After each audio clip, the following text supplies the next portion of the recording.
دا غواړي چې زوی مې روغ شي. زه دا غواړم چې روغ شي که نه، زه دا غواړم چې روغ شي. السلام علیکم. څنګه حالات ښه دي؟ خرګاړی چې جي ما پېژنې؟ جي نامه د خپله وښایي نو که ما پېژنې جنامه د خپله ښیم بیا خو د کار خراب کو که نه یاره. سره کوم ځای؟ چمتا بکري بانډې مجي. زه خو ستا ګاونډي یم ته ما نه پېژنې؟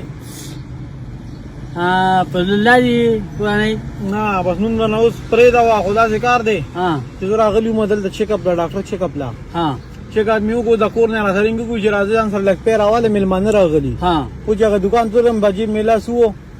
ډاکټر په ځای کې رانه چا جیب والې نو زه خو تازه کوم ما یې کوڅه راکړه چې کور ته بې پی یوسم بیا به له درکړم قرض ګورې ښه داسې نه چې لکه چې بس کله بیا ملو شو انشاءالله بیا به له واپس درکړم ښه دا به بیا کم ځای واله کوم دا باید که مزدور کوم یا بل ځای نه وسو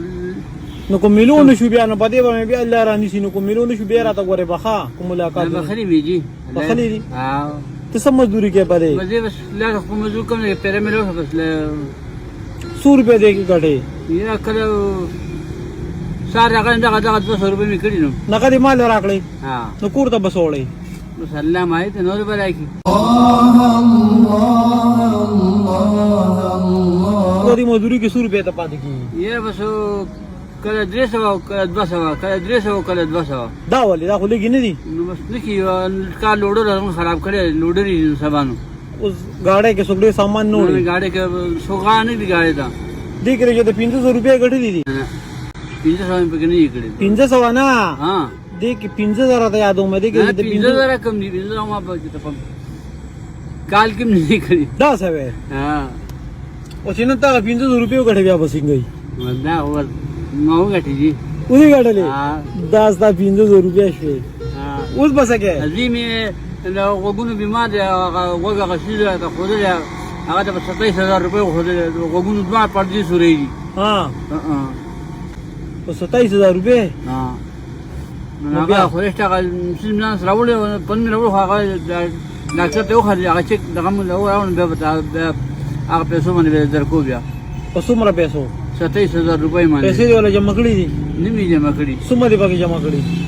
څومره دې پکې جمع کړې بس نیمه هغه چانه مته چاته مې ویلو هغه راکړم بس غټ کار به وشو هغه ته څه وی نو بیا به راځم بیا ګورم ویل پته مې نه لګي چې را به جو کرا باندې کېاله په دې خبره کېږي په دې خبره کېږي وای نه څومره به خبره کېږي ډېر به خبره کېږي بلګ وخت مې دي ته دا غواړې چې زوی مې روغ شي زه دا غواړم چې روغ شي که نه زه دا غواړم چې روغ شي داسې کار به وکړې په څو یې راته یاد کړی دی 27000 روپۍ ته دا چې کومې پیسې ما تاله درکړې که نه دا خو ستا د مزدورۍ دي تا وایي چې ما پکې چېرته کې 500 روپۍ نه دي ګټلې داسې دی وي دکه خو دې د مزدورۍ شوې او دا په پیر د رحمت شاه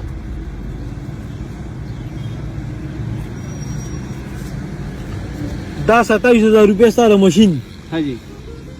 الله دې خوشحاله کړي جي الله یې مال هلته برکات کړي الله دې مخه روانه کړه اوس به څه کوې الله دې خانه کعبې ته اوبه نصیب کړه الله دې په ایمان ښایسته کړه اوس به څه کوې کاکا دا راته ووایه بس ځم به ډایرکټ کور ته بس لمونځ کوم بس بیا ځم ډایرکټ ځې ډایرکټ ځم بیا هغه ماشوم له چې هغه سیر ته یاد کړي دی اوله واله هغه ولې اخلم که خیر وي چې الله پاک ورته صحت ورکړي انشاءالله چې غټ شي او بیا تا ته وایي چې بابا اوس ته د مو که زه به کار کوم صحیح دی بلکل بیا بیان جوړ شي غوږونو باندې واورسه که نه نو بس بیا به زما زړه روغ شي الله پاک ته ولا روغ صحت ورکړي الله پاک ته ستا زړه روغ کړي الله پاک ته بې دمه کړه امین کېږي تا چې کمې 200 روپۍ دې راکړې کاکا دا تا ډېر په مینه راکړې دا دواړه خو دله واپس نه در کوم خو یو نور به واپس والې ما په سر درکړي دواړه والا دواړه والي